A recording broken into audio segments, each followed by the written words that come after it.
Disclaimer, this video contains violent and disturbing content. Epilepsy warning.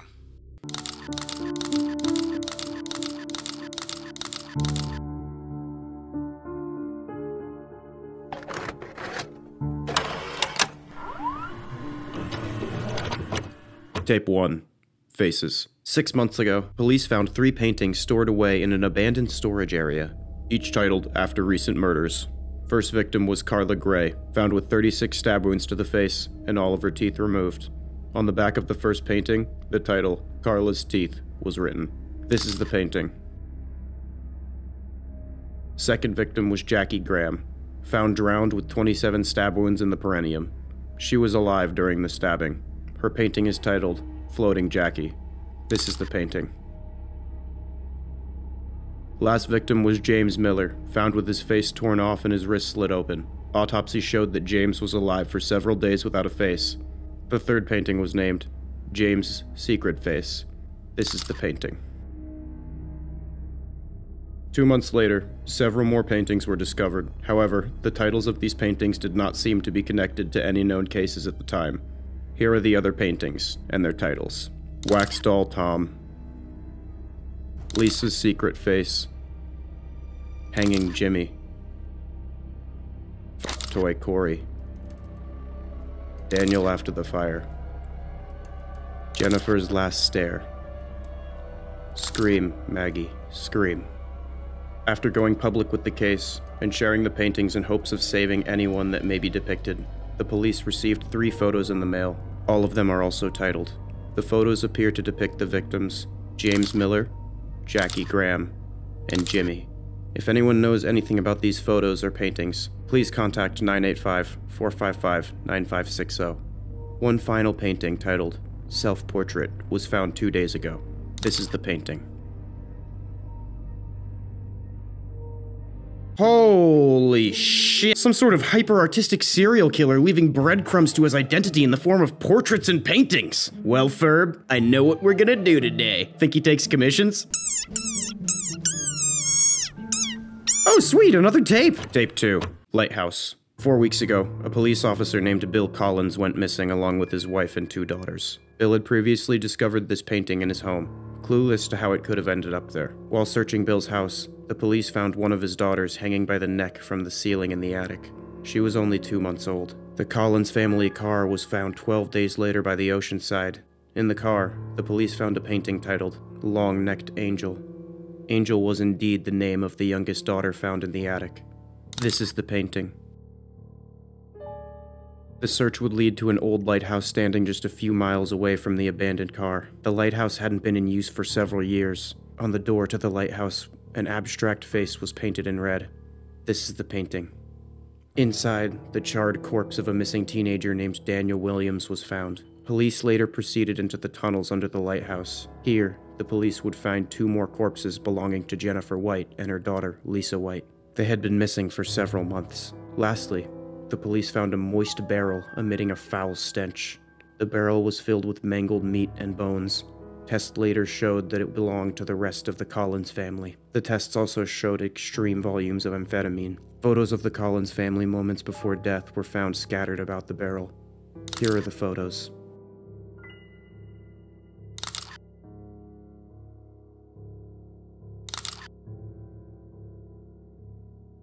Lastly, there was a 4th photo, depicting an unknown face.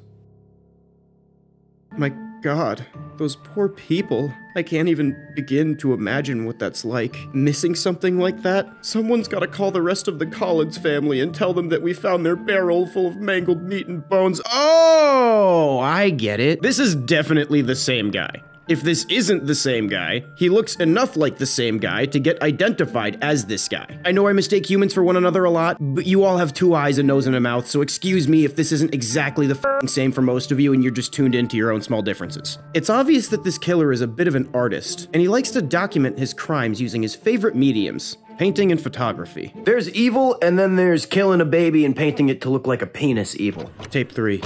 In the walls. 10 days ago, the Beck twins went missing. 5 days later, their bodies were discovered inside an abandoned paper mill factory. However, the state of the bodies were found in a gruesome condition. Only the upper body of Margaret and the lower body of Corey could be located. The twins' bodies had been sewn together in a sloppy manner. The rest of their bodies have still not been found. Margaret's neck and jaw was broken in several places. A clay brick had been violently shoved down her throat. The word meat had been written on the brick. Corey's genitalia had been removed by a pulling force. 1 week before their disappearance, Corey had been dared by 2 of his friends to spend an hour in a remote cabin near Tiger Lake. Allegedly, Corey went inside alone with his digital camera while his friends waited outside. After just 4 minutes, Corey ran out screaming that he had seen a face. According to his friends, Corey's left arm was badly bruised. While investigating the cabin, police found a wardrobe connected to a crawl space inside the walls. Corey's camera was found on the floor inside this open wall cavity. This is what was on the camera.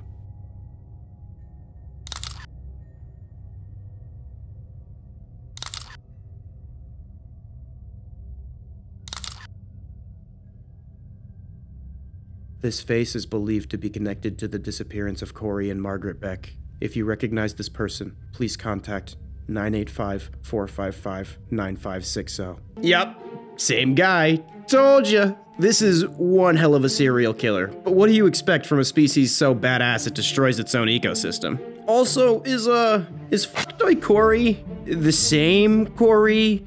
Because we now know that this guy is like 11. So I mean, like, I guess we already knew that this guy belongs in jail, but I didn't know the degree to which he belongs in jail. You know what they say, kid diddlers are always the first to die in jail. Besides that, a few things come to mind.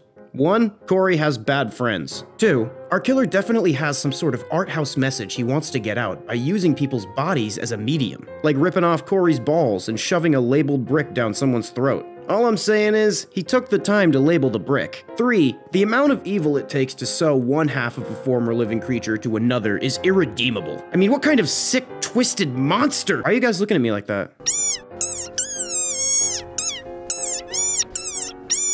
So I'm thinking, as like a joke, I would pretend to be his lawyer and say, Your Honor, if you are what you eat, my client is an innocent man.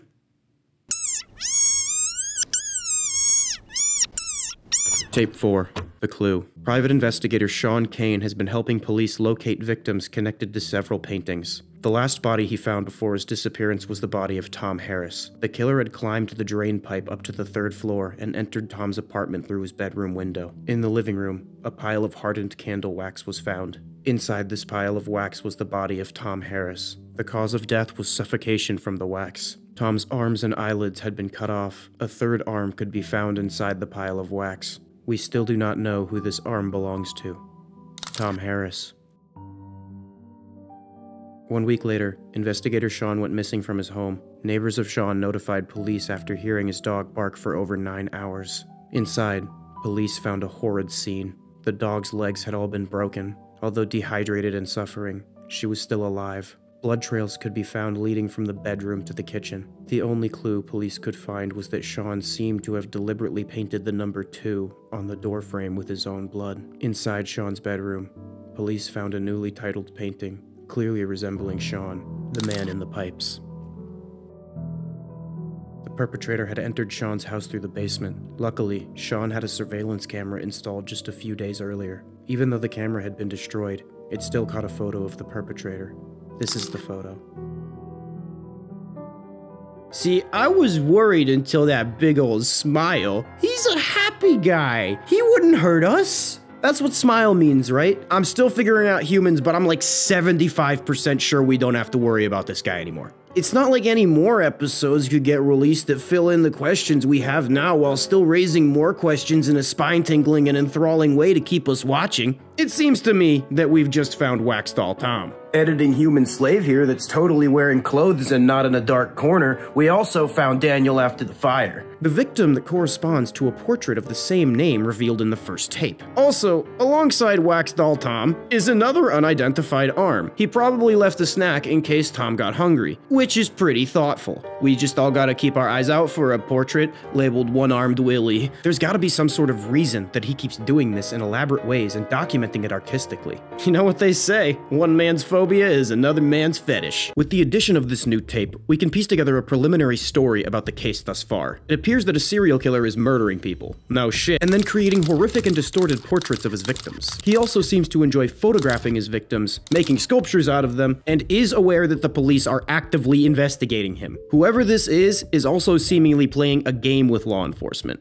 He left his self-portrait in incriminating positions and sent photos directly to the police. We're not dealing with a regular killer here. They may call it serial killing. I call it having that dog in me. This means this man may have some sort of message that he thinks is worth the risk of exposing his identity and possibly himself. Or maybe the real serial killer was the friends we made along the way. I feel as though there may not be enough information yet to tell us completely. Or maybe I'm just an idiot, I don't know. He's also murdering people and making funhouse mirror images of their faces using paint, so there's a decent chance he's just f***ing crazy, I don't know. Who knows? Maybe some other tape will come to light which illuminates some more things. There certainly are a lot of unexplained paintings.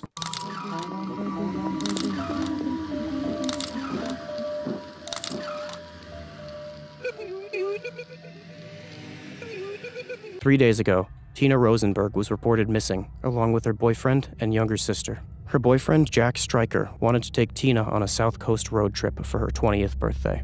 Flora Rosenberg, the younger sister of Tina, was also invited on this road trip. Jack, Tina, Flora. Jack's car was found 2 days ago in the woods. There were signs of struggle inside the car. There was also a painting. Flower Face Flora. After searching the car, police heard screaming from deeper within the woods. Police followed the screams until they found a grisly sight. Tina was found tied to a tree with her feet and arms cut off. She was still alive and conscious. The mutilated corpse of Flora Rosenberg could also be located. Her head had been smashed in with a hammer. Tina told the police that the murderer was still around somewhere. However, no one could be found. After escorting Tina from the scene, the police returned to the car and found another painting. The painting had just been put there. The title, Long Jack, hastily written on the back. This is the painting. Jack has still not been found. In Tina's own words, this is what happened that night. I remember waking up in the car. Jack was gone, and I could hear someone approaching. Next thing I remember, I was tied to that tree. I was injected with something. I could hear my sister screaming. She was screaming for our mom. Oh, Flora. I don't know. I remember whispering in her face. Oh, God. Her face. This is a police sketch of the murderer based on Tina's description.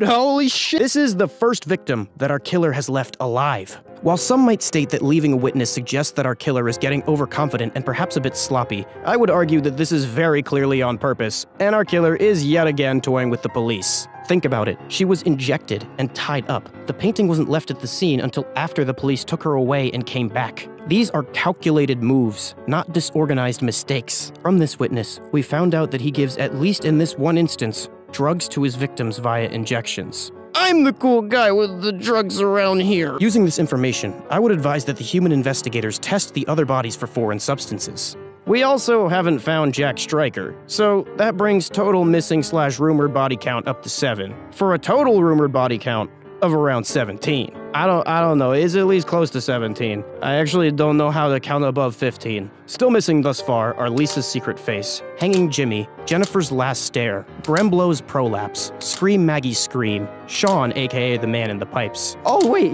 we just found the arm. That arm from Wax Doll Tom. I just realized mid-recording we found the arm. That's one of the lady's arms, so we're still missing one arm, but we found the arm. Editing human slave here, totally not tied up in some dark room. I'm not sure the timeline adds up, but you know. Found an arm. And half of Corey and half of Margaret Beck, which I'm just gonna count as one. Is that f***ed up? I mean, I'm not gonna start drawing lines now. It's a bit late for that. Also, it's 2 total when you factor in the addition of the other one made out of their other halves, so it's just easier this way. If you had any shadow of a doubt about who this guy is, you were an idiot in the first place. But now even more so. This killer has been identified by the same physical characteristics every time without fail. Massive black pits of pupils filled with a crazed, dark energy, a vacant, somehow threatening stare, stringy dark hair, and sharp, jagged, emotionless features. Our killer is still somewhere out there, doing things like taking pictures of Tina's severed feet, angling it so that they don't look cut off to sell to perverts on the internet. Absolutely devious.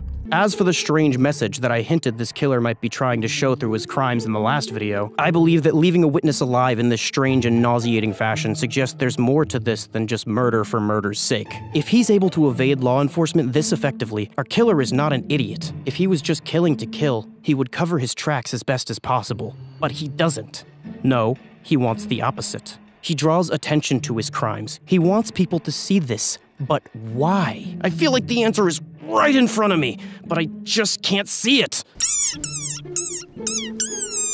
As for what he's trying to say, I'm still drawing a blank. If you have theories, put them in the comments below to help solve this, because I'm very likely just stupid. Although, I feel I can say with 100% certainty now that he wants as much attention on his atrocities as possible. And careful planning of his crime suggests that it's for a deeper meaning rather than inflating a sick ego. This is all I can really gauge thus far, and we may have to wait for more information before this is solvable. Former police officer Ian Ford and his wife May were recently reported missing. When police went to their farm to investigate, they found an awful stench coming from the barn. Inside, they found the brutalized corpse of May Ford. She had been handcuffed to a pole inside one of the stalls. However, her hands had been ripped right off.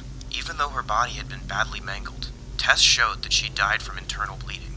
A dead horse could be found within the same stall. The cause of death was heart failure due to a sildenafil overdose. Inside the milk house, police found a bloody mattress. Sildenafil citrate was found scattered around the mattress, along with used bandages and packets of penicillin. Someone had been sleeping here for some time. The decapitated head of the Ford's granddaughter was found wrapped in a blanket. The head of Fiona Ford. The worst smell came from within the second stall of the barn. Several faces were found nailed to the walls inside of the stall. Some of them belonged to previous victims, malformed beyond recognition. There were also several decapitated pig carcasses. In the middle of the stall lay an abnormally large pig. Its belly had been sliced open and then stitched together again. Stuffed inside the pig carcass, the police found the corpse of Ian Ford. The pig's eyes had been cut out and replaced with the eyes of Fiona Ford. Inside the back room, police found the rest of Fiona's body, along with several disturbing paintings. These paintings depict Fiona, Ian, and May, along with an alarming amount of other victims. Be warned, these images may be very distressing. Here are the paintings and their titles. Breeding Mount May, Wet Skin George, The Jigsaw Baby, Ian the Pig, Blowhole Isabel, Hyde and Zeke, Four Holes Fiona, Breathless Janice, Fleshhead Fred, Tina the Waitress, Observing Paul.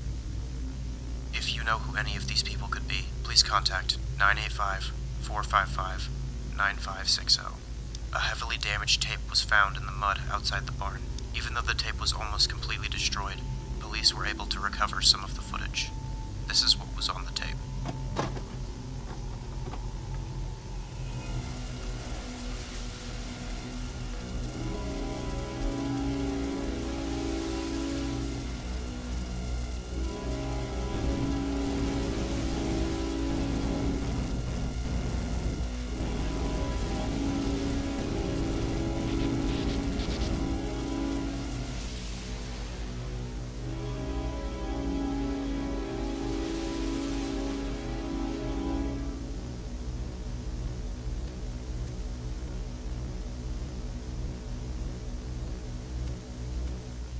Holy shit! Do you know what this means? Because I don't. Let's get this out of the way. Sildenafil, or whatever the fuck, is another name for Viagra, aka boner pills.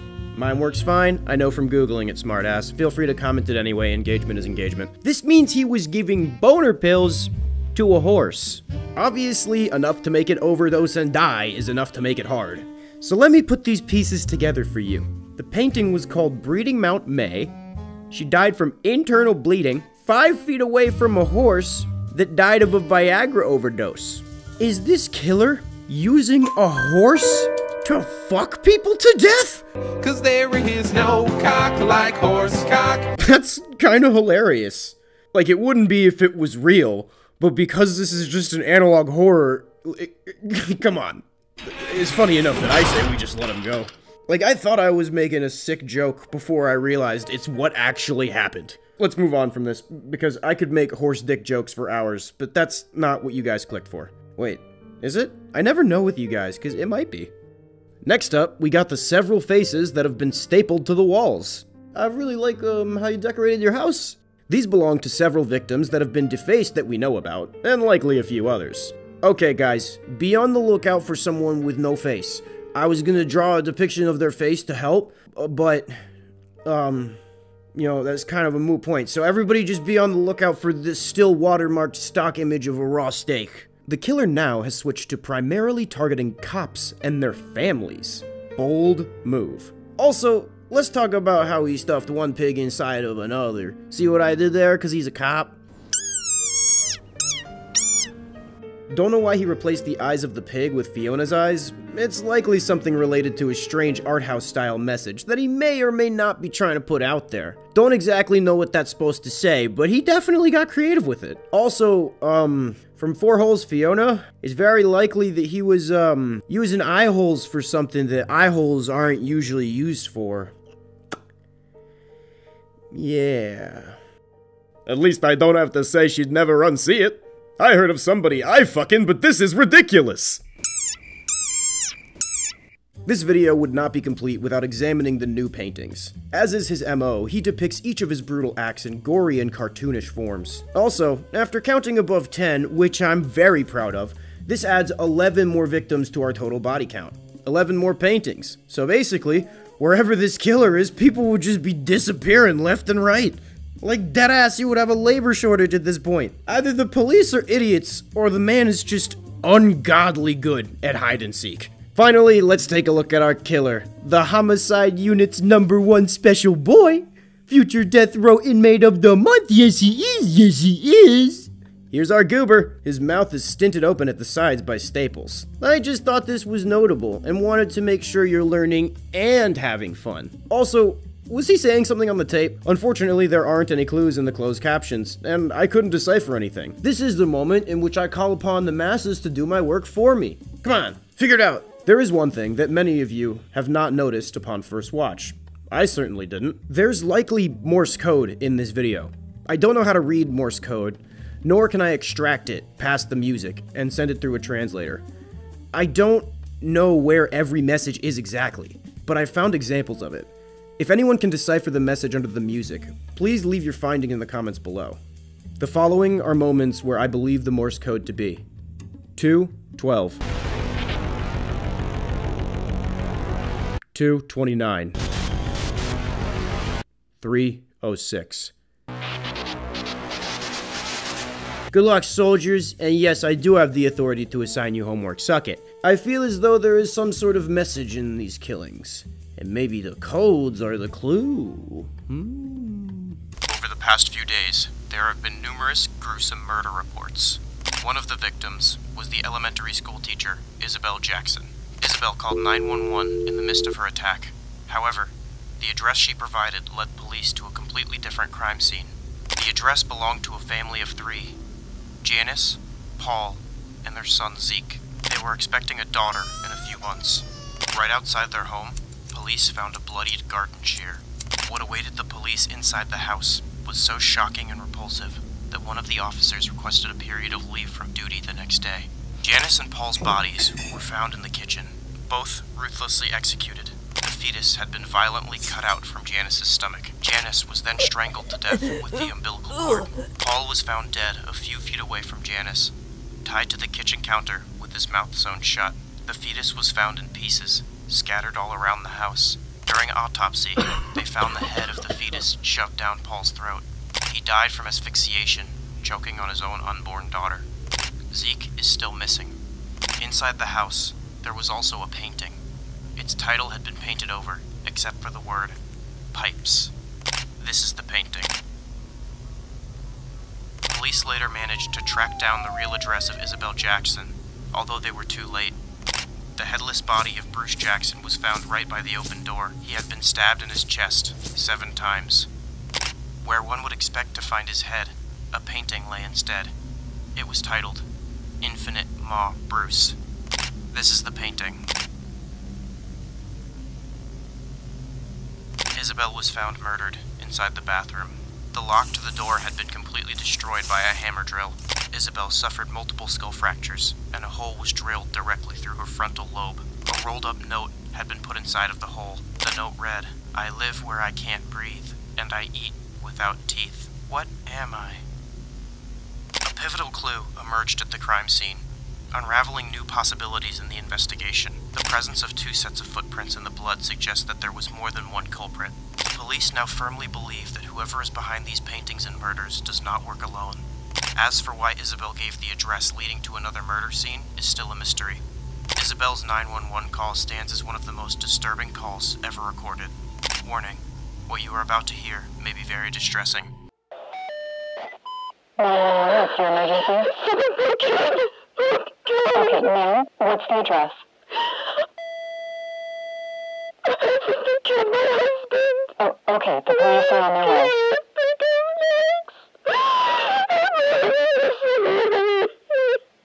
Do you have somewhere to hide? I locked myself in the bathroom. Okay, good. Are you able... Do you know they're there? Yes, please. Okay, ma'am, the police are on their way. I need you to stay calm for me, okay? What's your name? Isabel Jackson. Okay, Isabel, do you have anything to defend yourself with? Oh my God, they're gonna get it. The what? Isabel, do you have anything to defend yourself with?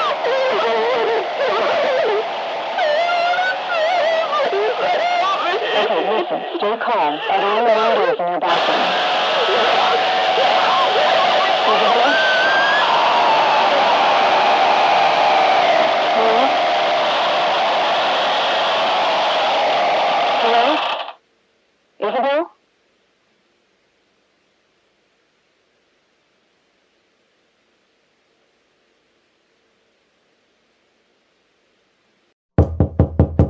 He's back!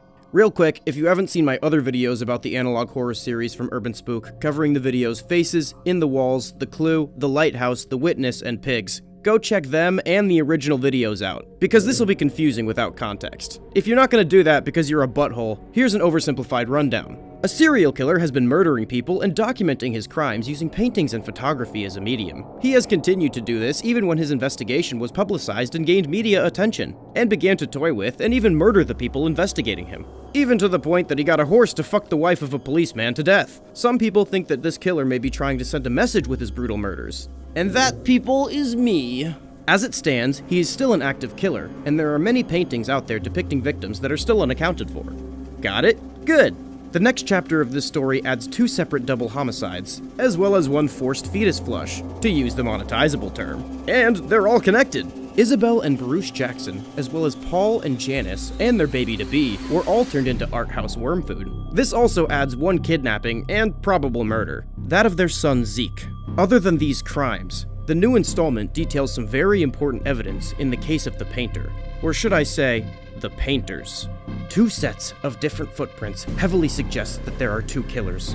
Also, the amount of work done in these elaborate crime scenes seems too difficult to be carried out by only 1 individual. I know I said there was 1 killer and that you were an idiot for seeing these pictures and saying it could be more than 1, but you see, you're still the idiot for believing an idiot like me. One of the most pressing questions I have is, why did the address of the second crime scene come from the victims of the first murders? It's a big old game of musical crime scenes. Our killers could have possibly murdered the family first, then moved the bodies to Isabel's house before murdering her and her husband, then made the escape with the 2 other bodies. The chances are slim for this one, but this is a killer that typically escapes long odds. It's also possible the killers drugged these victims like they have before, and they could have kidnapped and transported them. In their intoxicated state, it's possible that they would believe that they were home. These are all guesses that are stupidly convoluted, and therefore probably wrong. We don't know how he did it, but the question is, why? I think this killer could know something that we don't. Perhaps this baby was the product of infidelity, and that's why this killer connected these 2 crime scenes. This is just a random theory I have, and have little else to back it up. Speaking of, another mystery this installment brings is the note in Isabel's skull. The riddle reads, "I live where I can't breathe, and I eat without teeth. What am I?" Yeah, I think I know the answer to this one. The horse's name was Friday. The answer is a fetus. Think about it. A fetus lives where it can't breathe, a fluid-filled womb. It eats without teeth, through an umbilical cord. It gets everything it needs from its mother. It was also ripped out of the uterus of another woman involved and used to kill her. I don't know what the riddle means in the grander context, but this is the theory I have with the most evidence. This still leaves a few mysteries unanswered. Why is the painting called Pipes? Is it somehow related to the man in the pipes?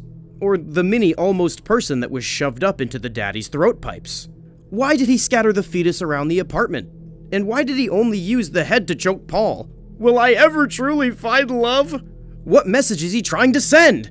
I'm still not sure about any of this. Also, what the hell happened to Zeke? Fans of Urban Spook series will know that the killer totally didn't do anything like cut him in half and sew him to another severed half of a different child, or get a horse to kill him Mr. Hand style, and probably just let him live and was really nice to him and got him ice cream or something. Finally, there's the police call. As disturbing as it is, I can't really gauge any new information not provided in the text. Although, hearing the drill go into her frontal lobe really tied it together for me with a nice little bow on it. It seems that yet again, the killers have changed their pattern. Instead of going solely for police officers and their families, he seems to be targeting different groups of people in sprees, potentially each for their own reasons. He is still operating in a fashion that seems like he wants attention for this. You don't drill a hole in someone's skull, jam a note with a fetus riddle in there, then kill another family who was pregnant, then lead the police to the second crime scene using the call from the first to not get attention. He's trying to say something. The thing is, exactly what the fuck that something is eludes me. As for what the killers might do next, I don't know, probably kill, idiot. That was each one of the coverages of this series and the story so far. With the help of your previous comments, there are a few things that you taught me that may help us decipher more. Good work, keep it up, no, I'm not paying you. First off, fortunately y'all found Zeke. Playing a good old-fashioned game of hide and seek. Unfortunately, I don't think a human head is supposed to look like that. Also, if these videos suggest chronological order, that means Zeke was alive when he was painted in the episode Pigs. And that means that not everyone who has a portrait is dead yet. If that's the case, some of these may suggest plans for the future. Secondly, the riddle was found in Isabel's blowhole from the painting, which means my fetus theory could be wrong. I think the killers are just calling her fat. God damn, dude. Absolutely vile. It's also quite possible that this riddle has multiple answers, and something tells me that this killer is the artsy type that would put it into double meaning. Finally, the Morse code in Pigs. There were a lot of suggestions in the comments, and I don't speak Morse code. Some people said it's I am Bill Collins, some people said it's bullets don't work, and some people said it was